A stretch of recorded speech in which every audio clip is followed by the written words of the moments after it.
याच्याबद्दल माझे मतभेद आहेत. माझं मत असं आहे की मुलं मुली एकत्र येतात, त्यांना धर्म जो आहे तो मुस्लिम आणि हिंदू एकत्र आले की लगेच त्याला लव जिहाद म्हणणं हे काय योग्य नाही आहे. ठीक आहे, भूमिका बाकीच्या लोकांची असेल ही, पण जसे दलित आणि सवर्ण एकत्र येतात, जवळजवळ राज्यामध्ये 2 लाखापेक्षा जास्त लग्न ही इंटरकास्ट मॅरेज होतात आणि 2 मुलं मुली तरुण तरुणी एकत्र येतात, त्यांना धर्म माहिती नसतो.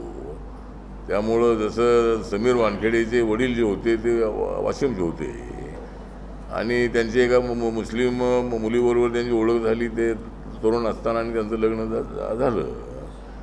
तशा पद्धतीनं असे लग्न होतात. त्यामुळं लव जिहादबद्दल माझं मत असं आहे की एवढी भूमिका अशी घेणं योग्य नाही असं माझं मत आहे. त्यामुळे ठीक आहे, समिती ते नेमली असेल, शुक्ला मॅडमच्या अध्यक्षतेखाली त्यांनी अभ्यास करावा. पण माझं व्यक्तिगत मत असं आहे की याला लगेच हिंदू आणि मुस्लिम असं लग्न झालं की त्याला लव जिहाद म्हणू, त्याला हे करता कामा नये. आता आमच्या बौद्ध समाजामध्ये असं आहे की ते तरुण तरुणी एकत्र येतात आणि एक लग्न बौद्ध पद्धतीनं होतं आहे आणि एक लग्न म्हणजे त्याच ठिकाणी हिंदू पद्धतीनं होतं आहे. म्हणजे हिंदू आणि जर बौद्ध आमचे एकत्र आले मुलं मुली, तर मला वाटतं अंडरस्टँडिंगने पुढं जायला हरकत नाही आहे. म्हणजे या ठिकाणी एकदम त्या तरुण तरुणी एकत्र आले की तो लव जिहाद आहे. आणि पण त्याच्यामध्ये आता माझी बायकोही ब्राह्मण समाजाची होती, तिनं बौद्ध धर्म घेतला आणि आम्ही लग्न केलेलं आहे. त्यामुळे अशी अनेक लग्न होतात आणि त्यांचे सगळे ब्राह्मण नातेवाईक आमच्या घरी येतात. त्यांना काही मी दलित आहे असं वाटत नाही, म्हणजे येतात. आमचं संबंध अत्यंत चांगले आहे. त्यामुळं मला असं वाटतं की हिंदू आणि मुस्लिम एकत्र आले की त्याला लव जिहाद म्हणणं या मताशी मी सहमत नाही. आता ते होऊ नये, आता ते होऊ नये. पण आता मी माझा अनुभव तर सांगितला की माझ्या बायकोने बौद्ध धर्म घेतला.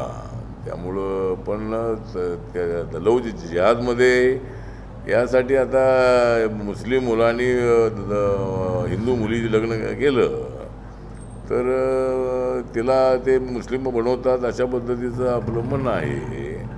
त्याच्यासाठी कायद्यामध्ये जो आता कायदा होईल त्यामध्ये तशी तरतूद असावी की जर कोणी असं लग्न केलंही तर तिला मुस्लिम करू नये. ठीक आहे, तुम्ही दोघे एकत्र आलेले आहात, तुमचं प्रेम प्रकरण होतं आणि तुम्ही आयुष्य एकत्र जाण्याचं ठरवलेलं आहे, तर त्यामध्ये तिला मुस्लिम करू नये अशा पद्धतीचा त्या कायद्यात तरतूद असायला हरकत नाही. हे असं काही केलं की जर असा समजा हिंदू मुलगी आहे आणि मुस्लिम मुलगा आहे तर मुलांनी हिंदू व्हावं अशा पद्धतीचा काहीतरी कायद्यामध्ये तरतूद असायला हरकत नाही आहे. त्यामुळं जर दोघांना एकत्रितपणे पुढं जायचं आहे अशी कायद्यामध्ये तरतूद असावी. पण माझं यात व्यक्तिगत मत असं आहे की मुलं आणि मुली जी एकत्र येतात ती धर्म म्हणून एकत्र येत नाही. ते व्यक्तिगत त्यांचं एकमेकावर विश्वास असतो, प्रेम असतं म्हणून एकत्र येतात.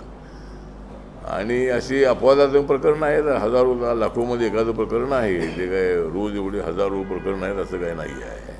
पण काही ठिकाणी गावामध्ये मुलं मुली एकत्र शाळेत जातात, कॉलेजला जातात आणि ते धर्म म्हणून काही त्यांचं ते हे लग्न होत नाही आहे.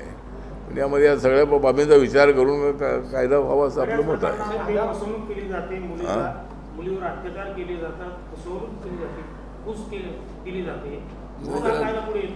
नाही अशी नाही फूस दिली वगैरे असं काय मला वाटत नाही. कारण आता मी प्रॅक्टिकल याच्यातून मी पुढं आलेलो आहे. त्यामुळं मुलं आणि मुली एकत्र आले की फूसचा विषय नाही. पण अशा फूस लावून असं काय केलं असेल तर त्या मुलीला विचारलं पाहिजे. मुलीने जर सांगितलं की मला फसवलेलं आहे त्याच्यावर ॲक्शन होणं अत्यंत आवश्यक आहे. दोघांनी सहमतीनं जर लग्न केलं असेल तर त्यामध्ये मला असं वाटत नाही की असं त्यामध्ये